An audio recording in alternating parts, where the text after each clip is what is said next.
ദൈവത്തിൻ്റെ അതിപരിശുദ്ധമായ നാമം വാഴ്ത്തപ്പെടുമാറാകട്ടെ. പാപത്തെക്കുറിച്ചും ശാപത്തെക്കുറിച്ചും പ്രത്യേകിച്ച് ശാപത്തിൻ്റെ ലക്ഷണങ്ങളെക്കുറിച്ചും നമുക്കിന്ന് സംസാരിക്കാം. ഒരു വാക്യം വായിക്കാം. റോമാലേഖനം 6-ാം അധ്യായത്തിൻ്റെ 23-ാമത്തെ വാക്യം. പാപത്തിൻ്റെ ശമ്പളം മരണമത്രേ, ദൈവത്തിൻ്റെ കൃപാവരമോ നമ്മുടെ കർത്താവായ യേശുക്രിസ്തുവിൽ നിത്യജീവൻ തന്നെ.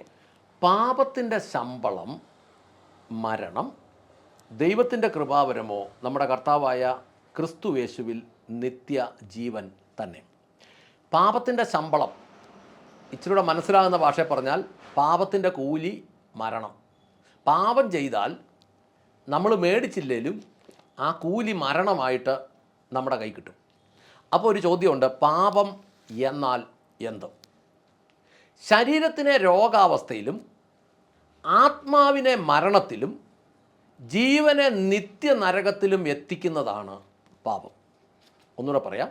ശരീരത്തിനെ രോഗാവസ്ഥയിലും ആത്മാവിനെ മരണത്തിലും ജീവനെ നിത്യനരകത്തിലും എത്തിക്കുന്നതാണ് പാപം. ഇനി ശരീരത്തിനെ രോഗാവസ്ഥയിൽ നിന്നും ആത്മാവിനെ മരണത്തിൽ നിന്നും ജീവനെ നിത്യനരകത്തിൽ നിന്നും രക്ഷിക്കുന്നതാണ് രക്ഷ. ഒരിക്കൽ കൂടെ പറയാം. ശരീരത്തിനെ രോഗാവസ്ഥയിൽ നിന്നും ആത്മാവിനെ മരണത്തിൽ നിന്നും ജീവനെ നിത്യനരകത്തിൽ നിന്നും രക്ഷിക്കുന്നതാണ് രക്ഷ. ഇനി പാപത്തിൽ നിന്ന് മരണം വരുന്നു. എന്നാൽ ഈ ശാപം എന്താണോ നമ്മൾ അറിഞ്ഞിരിക്കേണ്ട കാര്യമാണ്. ശാപത്തിൻ്റെ മാതാവ് ശരിക്കും പാപമാണ്. ശാപത്തിൻ്റെ മാതാവ് പാപമാണ്. ഈ പാപം ചെയ്ത മനുഷ്യൻ അന്ന് തന്നെ അക്ഷരികമായി മരിക്കുന്നൊന്നുമില്ല, പിന്നെയും ഭൂമി ജീവിക്കുന്നു. പാപം ചെയ്തു, പോരാ ഒരു കൊലപാതകം ചെയ്തു, പക്ഷെ അവൻ അന്ന് തന്നെ മരിക്കുമൊന്നുമില്ല. ചെയ്തത് പാപമാണെങ്കിൽ അന്ന് തന്നെ മരിക്കുകയല്ല, പിന്നെ ഭൂമി ജീവിക്കുന്നു. പക്ഷേ ഇതൊരു ശാപമായി ഇവൻ്റെ ഉള്ളിൽ ശക്തി പ്രാപിക്കും. ഈ പാപം ശാപമായി ശക്തി പ്രാപിക്കും. അനുസരണക്കേടിലൂടെ ആദാമിൽ വന്ന പാപം തലമുറകളിലേക്ക് ശാപം എന്ന വഴിയിലൂടെ പ്രവേശിച്ചു. അനുസരണക്കേടിലൂടെ ആദാമിൽ വന്ന പാപം തലമുറകളിലേക്ക് ശാപം എന്ന വഴികളിലൂടെ പ്രവേശിച്ചു. ശാപം കടന്നു വരുന്നത് വഴി അനേക വ്യക്തികൾ, കുടുംബങ്ങൾ, സാമ്പത്തിക തകർച്ചകൾ, വ്യക്തിബന്ധത്തിലുള്ള തകർച്ചകൾ, ഭാര്യാഭർത്തൃബന്ധത്തിലുള്ള പ്രശ്നങ്ങൾ, വ്യഭിചാരങ്ങൾ, മദ്യപാനം, കൊലപാതകങ്ങൾ, അപകടങ്ങൾ ഒക്കെ ശാപത്തിലൂടെ ഉണ്ടാകുന്നു. എന്ന് പറഞ്ഞാൽ ശാപം നിമിത്തം നമ്മൾ ശ്രദ്ധയോടെ പഠിച്ചാൽ 9 കാര്യങ്ങൾ സംഭവിക്കും. ശാപത്തിൻ്റെ അമ്മ പാപമാണെന്ന് പറഞ്ഞു. ശാപനിമിത്തം 9 കാര്യങ്ങൾ സംഭവിക്കും. അത് ഓരോന്നോരോന്ന് പറയാം. 1, ശാപമുള്ള വ്യക്തികൾ അപമാനിക്കപ്പെടും. എന്ന് പറഞ്ഞാൽ അപമാനങ്ങളുടെ പുറകിൽ ശാപം ഉണ്ട്. 2, ശാപമുണ്ടെങ്കിൽ ഉയർച്ച ഉണ്ടാകുകയില്ല. ശാപം ഉണ്ടെങ്കിൽ ഒരിക്കലും ഉയർച്ച ഉണ്ടാകില്ല. ഇത് വെള്ളത്തിൽ കല്ല് കിടക്കുന്നവരിക്കും.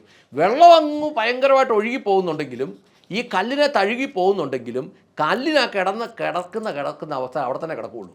ഇത് ഒരിക്കലും അവിടുന്ന് മാറാനും പോകുന്നില്ല. ശകലം അങ്ങോട്ടും ഇങ്ങോട്ടും ഒക്കെ ചിലപ്പോൾ നീങ്ങുമായിരിക്കും എന്നല്ലാതെ ഇത് ഉയരുകയില്ല, അത് നീങ്ങുകയില്ല. ഇതാണ് ശാപം ഉണ്ടെങ്കിൽ ഉയർച്ച ഉണ്ടാകില്ല. ഇനി മാനസികവും ശാരീരികവുമായ അസ്വസ്ഥത ഉണ്ടാകും ശാപം ഉണ്ടെങ്കിൽ. ആഹാരമുണ്ട്, പക്ഷേ ഒരു തൃപ്തിയും കാണുകയില്ല. ഭാര്യയുണ്ട്, ഒരു സന്തോഷം കാണുകയില്ല. പണമുണ്ട്, ഒരു സ്വസ്ഥതയും കാണുകയില്ല.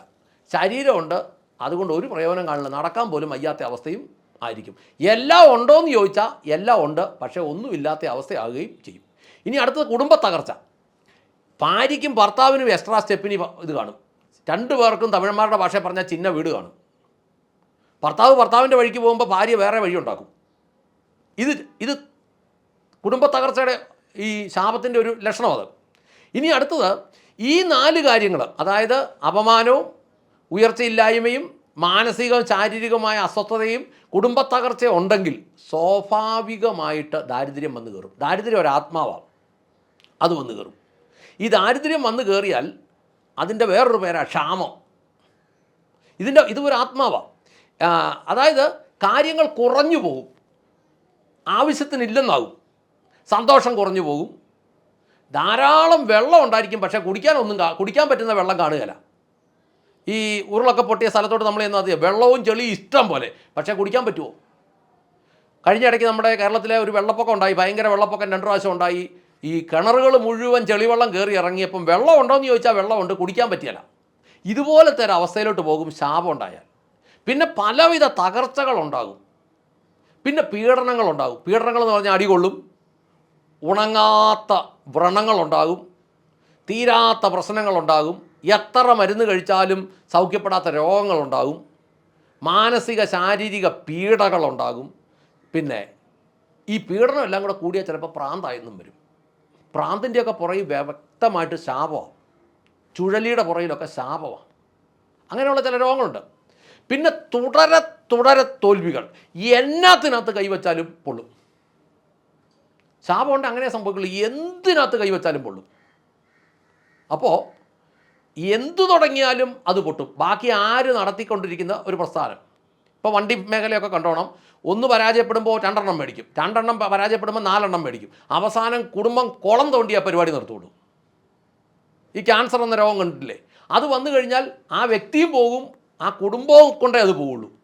ഇതെല്ലാം ശാപത്തിനകത്ത് പെട്ടതാണെന്ന് നമുക്ക് വേണേൽ പറയാം. ഇനി അടുത്തത് ശാപം ഉണ്ടേ സംഭവിക്കാൻ പോകുന്ന മറ്റൊരു കാര്യമാണ്, ദൈവത്തിൻ്റെ ആനുകൂല്യം നഷ്ടപ്പെടും. എന്ന് പറഞ്ഞാൽ ഒരു വ്യക്തിയുടെ ജീവിതത്തിലാണ് ഇത് സംഭവിക്കുന്നത്. എങ്ങോട്ട് തിരിഞ്ഞെന്ന് പറഞ്ഞാലും അതൊരു ഗുണമായി മാറുകയില്ല. അപ്പോൾ 9 കാര്യങ്ങൾ ഞാൻ പറഞ്ഞു. ശാപം ഉണ്ടെങ്കിൽ 1 അപമാനിക്കപ്പെടും, 2 ഉയർച്ച ഉണ്ടാകില്ല, മാനസികവും ശാരീരികവുമായ അസ്വസ്ഥത ഉണ്ടാകും, കുടുംബ തകർച്ചയുണ്ടാകും, ദാരിദ്ര്യം വന്നു കയറും, തകർച്ചകൾ പല വിധത്തിലുള്ളതുണ്ടാകും, പീഡനങ്ങളുണ്ടാവും, പരാജയങ്ങൾ തുടരെ തൊടുന്നത് മുഴുവൻ പരാജയമായി മാറും, ദൈവത്തിൻ്റെ ആനുകൂല്യവും നഷ്ടമാകും. ഇത്രയും കാര്യങ്ങൾ ശാപം വന്നാൽ ആകും. ഈ ശാപത്തിന് നിങ്ങൾ നിങ്ങളുടെ ജീവിതം ഒന്ന് നോക്കിക്കോ. ഇതിലേതെങ്കിലും അവസ്ഥകൾ കൂടെയാണ് കടന്നു പോകുന്നെങ്കിൽ ശാപമുണ്ട്. ഇപ്പോൾ ശാപം മുറിക്കൽ വിറ്റ് കാശാക്കുന്ന കുറേ കള്ളന്മാർ അടുത്ത കാലത്തുണ്ടായിരുന്നു. എനിക്കറിയാം, കോട്ടയം ജില്ലയുടെയൊക്കെ പല ഭാഗത്തും ശാപം മുറിക്കൽ കൊട്ടേഷൻ എടുത്ത് നടത്തുന്ന പാർട്ടികളുണ്ടായിരുന്നു. പക്ഷേ അവസാനം വന്നപ്പം ഇവർ ശാപം മുറിക്കൽ നടത്തിയ ക്യാമ്പുകളിൽ വ്യഭിചാരം കണ്ടവാനമായപ്പം നാട്ടുകാർ പിടിക്കുമെന്നുള്ള അവസ്ഥ വന്നപ്പോൾ കേരളത്തിലെ ശാപം മുറിക്കൽ മാറ്റി മറ്റ് സ്റ്റേറ്റുകളിലേക്ക് മുറിക്കാൻ പോയി. അങ്ങനെ ചിലരുടെയൊക്കെ വ്യക്തിപരമായിട്ട് എനിക്ക് അറിയാവുന്നവരുണ്ട്. ശാപം മുറിക്കുകയായിരുന്നു. എന്നാന്ന് ചോദിച്ചു കഴിഞ്ഞാൽ ഓരോരുത്തരുടെയും ശാപങ്ങൾ പാപങ്ങൾ എന്നാന്ന് വിളിച്ച് ചോദിക്കും, കാര്യങ്ങൾ വിളിച്ച് ചോദിച്ചിട്ട് അതങ്ങോട്ട് നസ്രേനായ യേശുവിൻ്റെ നാമത്തിൽ മുറിക്കുന്നു എന്നുള്ളതാണ് ഇവരുടെ പരിപാടി. മുറിക്കുന്നു, ഇവന്മാരെന്നെ അറപ്പുകാരം. അവസാനം മുറിച്ച് അത് സംഭവം വ്യഭിചാരമായി മാറി പിടി വീണ് അടി കൊള്ളുന്ന അവസ്ഥയായി കഴിഞ്ഞപ്പം കോട്ടയം ജില്ലയിലെ ശാപം മുറിക്ക് അങ്ങ് നിർത്തി. കോട്ടയം ജില്ലയിലെ ശാപം മുറിക്കാൻ നിർത്തിയിട്ട് അത് പിന്നെ കേരളത്തിന് വെളിയിലോട്ട് ശാപം മുറിക്കാൻ കൊണ്ടുപോയി. എന്നിട്ടിപ്പോൾ ഓരോരോ നമ്പരുമായിട്ട് ഓരോ സ്ഥലത്തും പൊങ്ങി വരും. അങ്ങനെയൊന്നും ശാപം മുറിയില്ല. ശാപം മുറിയണേ എന്തൊക്കെ ചെയ്യണമെന്നുള്ളത് വ്യക്തമായിട്ട് മുന്നോട്ട് പറയാം. പക്ഷേ നിങ്ങൾ ഈ ലക്ഷണങ്ങൾ നിങ്ങളുടെ ജീവിതത്തിലുണ്ടോ എന്ന് നോക്കിക്കൊള്ളുക. നോക്കിയാൽ അതിനകത്ത് ഈ ലക്ഷണങ്ങളുണ്ടെങ്കിൽ അതിൻ്റെ പുറകിൽ ശാപങ്ങൾ ഉണ്ട്.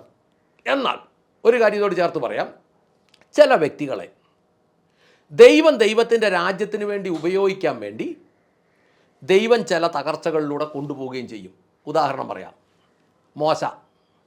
മോശയെ 40 വർഷം മരുഭൂമിയിലേക്ക് വിട്ടത് ശാപം മൂലമല്ല, അവനെ ദൈവരാജ്യത്തിൻ്റെ ഉപയോഗത്തിന് ട്രെയിൻ ചെയ്യാൻ വേണ്ടിയാണ്.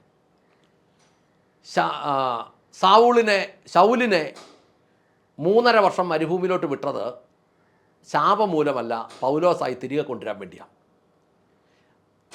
അങ്ങനെ നമ്മൾ വചനത്തിൻ്റെ വ്യവസ്ഥയെ നോക്കിയാൽ ചിലരുണ്ട്. ജോസഫ്, അവൻ്റെ ജീവിതത്തിൽ തുടക്കത്തിൽ അവൻ ഒത്തിരി പ്രശ്നങ്ങളിലൂടെയാണ് കടന്നുപോയത്.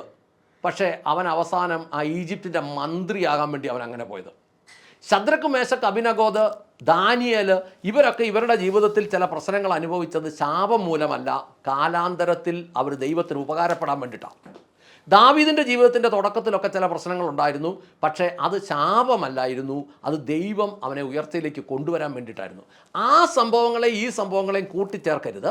ചില വിഷയങ്ങൾ ഇങ്ങനെയാണെങ്കിൽ അതിൻ്റെ പുറകിൽ ശാപമുണ്ട്. ആ ശാപം ഈ 9 ലക്ഷണങ്ങൾ കാണിക്കും. അതിൽ നിന്ന് വിടുതലടങ്ങാതെ മാറില്ല. കള്ളന്മാർ വന്ന് മുറിച്ചാലൊന്നും അത് മുറിയേയില്ല. നമുക്ക് പ്രാർത്ഥിക്കാം. സ്വർഗസ്ഥനായ ഞങ്ങളുടെ പിതാവേ, ഞങ്ങളുടെ കർത്താവായ യേശു ക്രിസ്തുവേ, പരിശുദ്ധാത്മാവായ ഞങ്ങളുടെ നല്ല ദൈവമേ, എന്നെ ശ്രവിക്കുന്ന ഓരോ പ്രിയപ്പെട്ടവരെയും അവരുടെ ഹൃദയ വിചാരങ്ങൾ സഹിതം ദൈവസന്നിധിയിലേക്ക് ഏൽപ്പിച്ചുകൊണ്ട് പ്രാർത്ഥിക്കുന്നു. കർത്താവേ, ഈ പ്രിയപ്പെട്ടവർ അവരുടെ ജീവിതത്തിൽ അവരനുഭവിക്കുന്ന ഭാരങ്ങൾ, പ്രയാസങ്ങളുടെ പുറകിൽ ശാപങ്ങൾ ഉണ്ടെങ്കിൽ ദൈവത്തിൻ്റെ പരിശുദ്ധാത്മാവേ, അങ്ങ് അത് അവർക്ക് വെളിപ്പെടുത്തി കൊടുക്കണമേ. അത് വെളിപ്പെടുത്തി കൊടുക്കുമ്പോൾ പ്രിയപ്പെട്ടവർ അതിന് പരിഹാരം ചെയ്യുവാൻ തക്കവണ്ണം ദൈവം അവരുടെ ആത്മമേഖല തുറന്നു കൊടുക്കണമേ. ഇന്ന് അനുഭവിക്കുന്ന സകല പ്രതിസന്ധി പ്രയാസങ്ങളും കർത്താവെ, തെറ്റായ ശുശ്രൂഷകൾക്ക് പുറകെ നടന്ന് ശാപം വർദ്ധിപ്പിക്കുന്നു. ശാപമെന്ന തീയെ ജ്വാലയാക്കി മാറ്റുന്നതിലും അവസ്ഥയിൽ നിന്ന് യോഗ്യമായി വിടുതലെടുക്കുവാൻ പ്രിയപ്പെട്ടവരെ അനുഗ്രഹിക്കണമേ എന്ന് പ്രാർത്ഥിക്കുന്നു. കർത്താവേ, അവരുടെ ഉള്ളങ്ങളെ തുറക്കണമേ, സൗഖ്യങ്ങൾ നടക്കണമേ, അതിൻ്റെ മൂലകാരണങ്ങൾ തന്നെ പിഴുതുമാറുവാൻ ദൈവം സഹായിക്കണമേ, കൃപയാൽ നടത്തണമേ. അങ്ങ് പ്രാർത്ഥന കേട്ട് അനുഗ്രഹിച്ച കൃപയ്ക്ക് നന്ദി. യേശു ക്രിസ്തുവിൻ്റെ ധന്യമുള്ള നാമത്തിൽ തന്നെ. ആമേൻ, ആമേൻ, ആമേൻ.